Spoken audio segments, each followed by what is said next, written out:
Hello दोस्तों, आप सभी का मेरे चैनल पर स्वागत है। दोस्तों, आज हम सीखेंगे स्वर संधि के बारे में। और उससे पहले हम उसकी परिभाषा को जानते हैं ताकि आगे हमको कोई दिक्कत ना हो। सबसे पहले देखिए, यहाँ पे दो या दो से अधिक स्वरों के मेल से जो विकार उत्पन्न होता है उसे स्वर संधि कहते हैं। दो या दो से अधिक स्वर स्वर आप सभी जानते होंगे, अ से आह तक जो भी अक्षर हैं वो सब स्वर कहलाते हैं। तो इनके मेल से जो विकार उत्पन्न होता है, विकार मतलब परिवर्तन, उसे ही स्वर संधि कहते हैं। एग्जाम्पल में देखेंगे यहाँ पे राम धन आलय, रामालय। अब यहाँ पे देखिए म में अ छुपा हुआ है और ये आ, ये दोनों मिला के क्या बन गया, आ बन गया।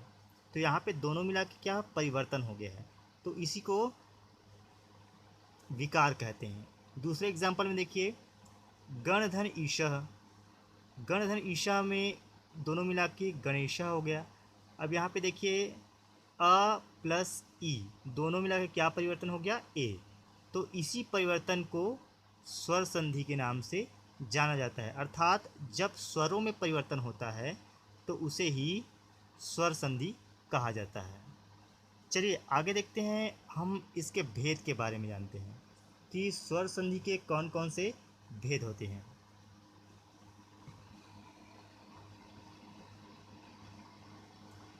सबसे पहले देखिए दोस्तों, इनके भेद में पहला है दीर्घ स्वर संधि। दीर्घ स्वर संधि में क्या होता है, अ आ ई उ ए ओ औ के बाद पुनः वही स्वर आता है। पुनः मतलब दोबारा, तो वहाँ पे दीर्घ स्वर संधि होता है। दीर्घ का मतलब होता है बड़ा, अर्थात जब दो छोटे छोटे स्वर है ना, दो छोटे छोटे मतलब जैसे एक आ और फिर एक आ दोनों मिला के बड़ा हो जाए, या एक आ और एक आ मिला के दोनों बड़ा हो जाए, तो वहाँ पे दीर्घ स्वर संधि होता है। दीर्घ का मतलब बड़ा। चलिए हम एग्जाम्पल के थ्रू हम समझते हैं इसको। विद्या धन आलय दोनों मिला के विद्यालय हो गया। अब यहाँ पे देखिए एक बड़ा आ और दूसरा बड़ा आ, ये दोनों मिला के बड़ा आ हो गया। ठीक है। यहाँ पे देखिए दूसरे एग्जांपल में एक छोटा अ मतलब अनार का अ है और एक आम का है, दोनों एक छोटा एक बड़ा, दोनों मिला के क्या हो गया, बड़ा आ हो गया। मतलब ये बड़े में परिवर्तन हो जाता है इसका, तो वहाँ पे दीर्घ स्वर संधि होता है। तीसरे एग्जांपल में देखिए कपि, कपि में छोटी की मात्रा है और ये फिर छोटी, ये दोनों छोटे छोटे जो स्वर हैं वो दोनों मिला के क्या हो गया, बड़ा हो गया। तो जब दो छोटे छोटे या एक छोटा एक बड़ा या दोनों बड़ा जब मिला के बड़ा में उसका परिवर्तन हो जाता है तो उसे ही दीर्घ स्वर संधि कहते हैं। उम्मीद है आपको समझ आया होगा। चलिए चलते हैं हम अगले स्वर की ओर, अर्थात अगले प्रकार की ओर, गुण स्वर संधि। यहाँ पे देखिए आ के बाद, अ और आ के बाद यदि ई आए तो उसका ए हो जाता है।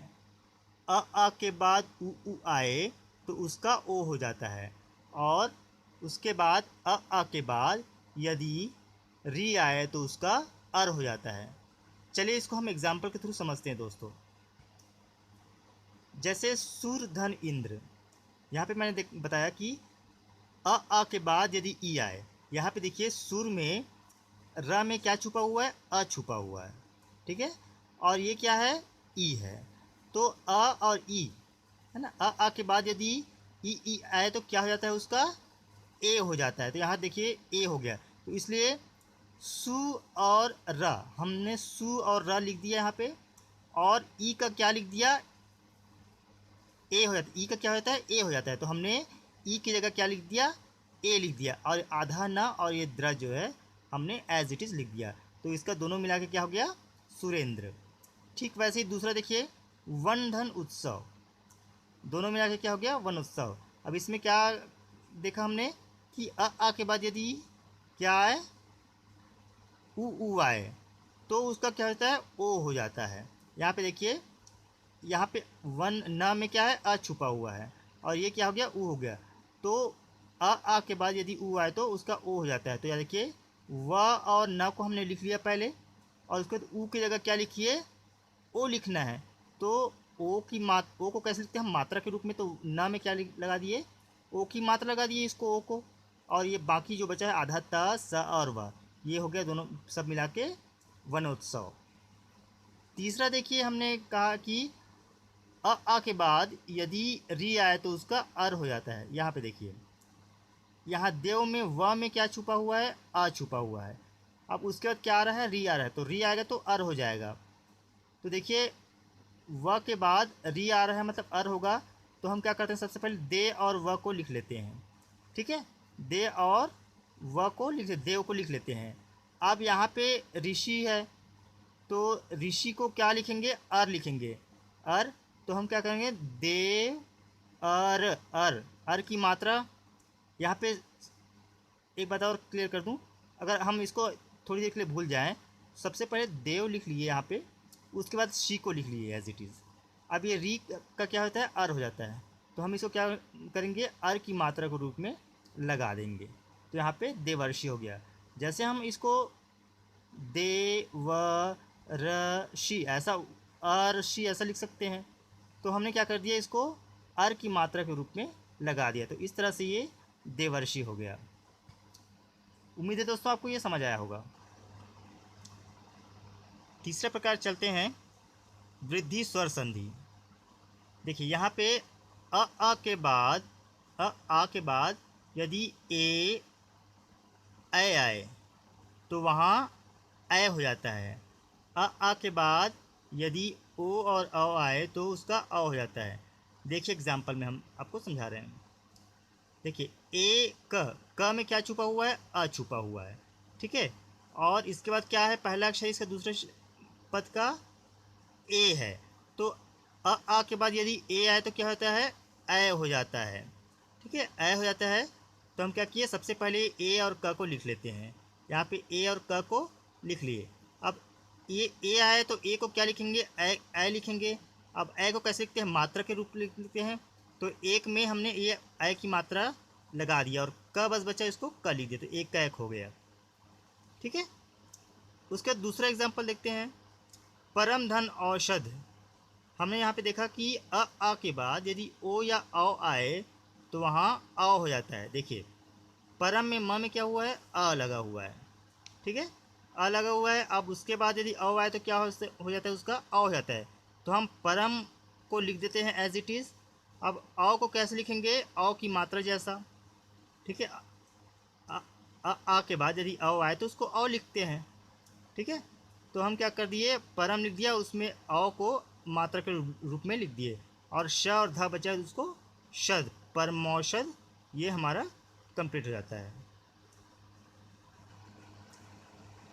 चौथा नंबर का है यण स्वर संधि। इसमें देखिए ई का य हो जाता है, उ का व हो जाता है, और री का र हो जाता है। इसको अच्छे समझते हैं। स्वर संधि, ई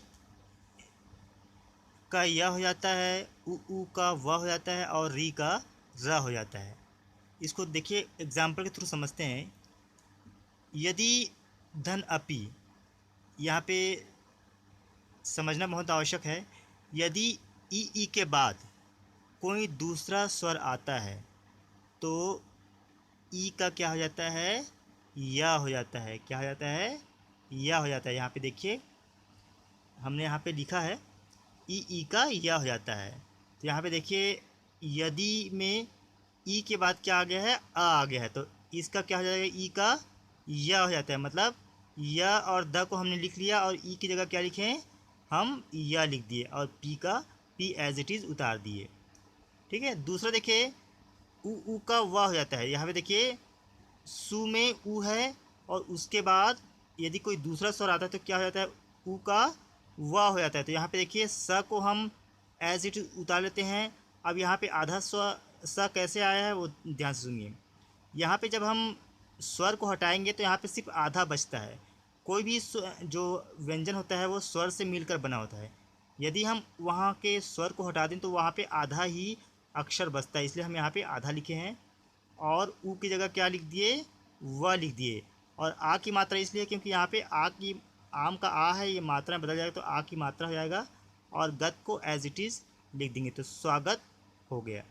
तीसरा देखिए मातृधन आज्ञा। यहाँ पे देखिए कि री का र हो जाता है, तो री का र हो जाता है तो हम माँ को लिख दिए, और री का क्या होता है, र होता है, तो री की जगह क्या हम लिखेंगे, र लिखेंगे। यहाँ पे क्या बचा हुआ है, त बचा हुआ है। त और र को मिला के क्या हो जाता है, त्र हो जाता है। क्या होता है, त्र हो जाता है। तो हम यहाँ पे त्रिशूल का त्र लिख दिए, और यहाँ पे आ, आम का आ है या मात्रा में बदल जाएगा, आ की मात्रा हो जाएगा, और ज्ञानी के ज्ञा को हम ज्ञा में लिख दिए तो मात्राज्ञा हो गया। चलिए लास्ट है हमारा अयादि स्वर संधि। यहाँ पे देखिए यदि अ के बाद ए आए तो उसका अ हो जाता है। चलिए देखिए यदि ए का मेल किसी भिन्न स्वर से होता है, भिन्न स्वर मतलब ए को छोड़ के कोई दूसरा स्वर आता है उसके बाद, तो वहाँ ए का अय हो जाता है। बोल रहे हैं एग्जाम्पल के थ्रू समझेंगे। जैसे यहाँ पे ने है, न में कौन सी मात्रा, ए है, मतलब यही वाला ए है, और उसके बाद कोई भिन्न स्वर आता है, यहाँ पे अ आ रहा है, तो उसका क्या होता है, ए का अय हो जाता है। तो हम यहाँ पे न को लिख लिए यहाँ पे, ठीक है। ए को हम कुछ देर के लिए भूल जाइए, मात्रा को हटा दीजिए, न को हम लिख लेते हैं, और ए की जगह क्या लिखेंगे, ए का क्या होता है, अय होता है। तो हम अ और या न में अ मिल गया, और ये या नय, और लास्ट में ये क्या बचा हुआ, न, तो नयन हो जाएगा। ठीक है। दूसरा देखिए अय का आय हो जाता है, बोल रहे हैं। अगला है गय धन अन। ग में अय की मात्रा है, और जब अय होता है तो उसका आय जाता है, तो ग को हम लिख लेते हैं, और अय की जगह क्या लिखते हैं, आय। तो आ की मात्रा यहाँ पे लगा दी है, और यह हो गया आय मतलब गाय, और लास्ट क्या बचा, न बचा, तो ये न हमने लगा दिया। ठीक है। ये अ हट जाएगा यहाँ से, क्योंकि ये अ के बाद क्या आ रहा है, दूसरा स्वर आ रहा है, तो ये हट जाता है, और इसके जगह क्या आता है, आय आ गया, तो ये गायन हो गया।